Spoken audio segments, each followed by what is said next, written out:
This is the second time we've been asked to come and speak here. It's great to see the room is really full again. The theme, I think, has evolved a bit since the last time I was here.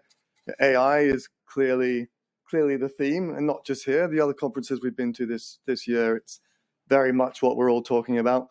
I think last time, back at that point, it was medtech. But things evolve, and we have as well. We're first and foremost a corporate ventures investor, so early stage, generally B2B, but broadly tech enabled. So we don't look for a deep tech or an AI focus particularly. We have a small corporate finance side as well, which tends to be on transactions that where the business has grown beyond where we can add value. And to the point that we've heard a few times today, networks, connections, that's very much a big part of how we like to support our portfolio, because they will hopefully get too large, too big for us. And to give a sense of that, so this is a rather grand overview of the firm, which really is a small firm, a small group of people that are based in different parts of the world. Now that began to happen a few years ago, pre-COVID, where it was a case of trying to convince people that there are lands beyond our domestic borders, and we should go and explore them. COVID changed that, and that led to our team growing. Partly North America, Canada was the early stages. Europe has become a spot that we really quite like. For those who have operated in that region, you'd understand there's not a particularly large land mass for quite a wide range of cultures, languages, legal systems. So we have a small presence there, and we have a commercial operation over in Australia. Now,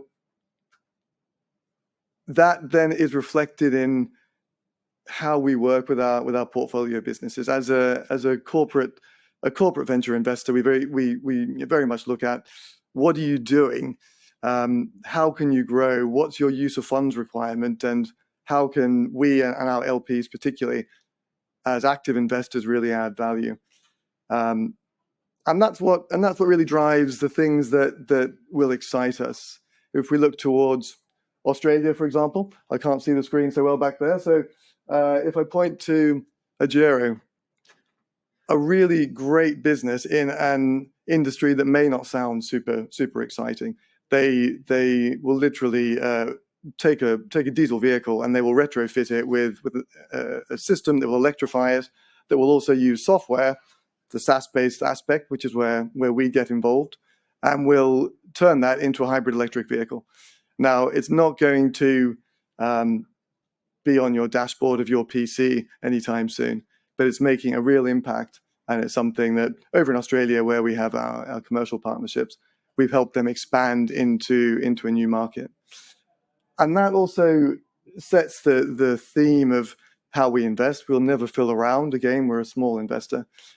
So we tend to use our corporate finance side, where we'll then co-invest with a syndicate of other investors that also should add value. We like to see that they'll bring some value.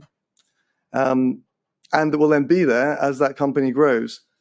So as a brief summary, that's where we sit, is that early stage space of the market. We are active investors, so we tend to follow a fairly typical DD process, but then as it gets into that point of what is your tech and where's it going, that's when our LPs get involved.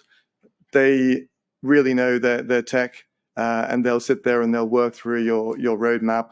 They'll work through where you're going, how you're going to get there, and how that might be accelerated if we invest and bring in our partners with us. So leaving it as the summary. And if there's any questions, happy to talk to you afterwards, or we'll give a brief overview now. Thank you. Any questions from the room? Yeah, at the back. Sorry, just wait for a mic.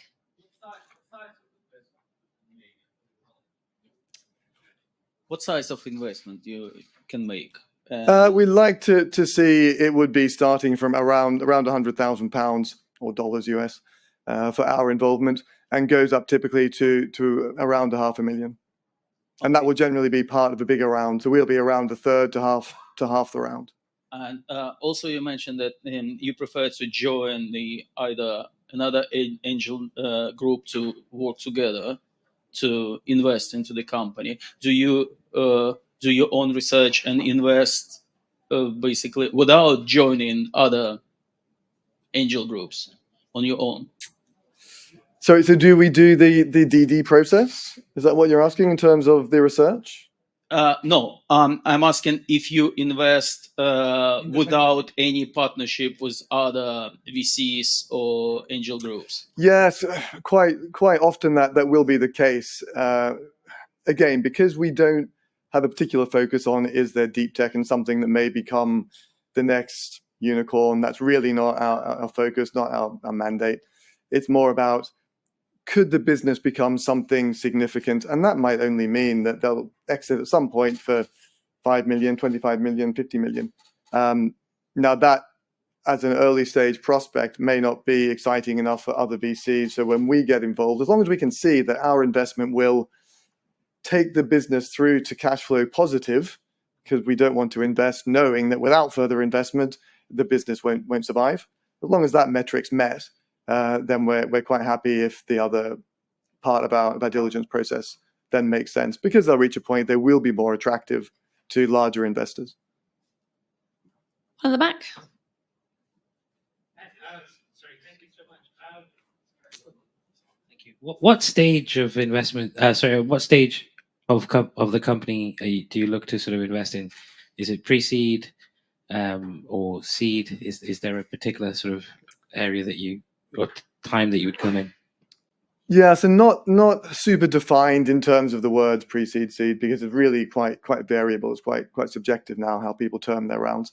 It's more about, is the market asking for what you are providing? So it needs to be beyond ideation. It can be a clunky MVP that's been commercialized. There's customers using it. The best problem that we like to encounter is it's out there, it's working, there's market demand, and the system is going to break if they keep growing the way that they're growing.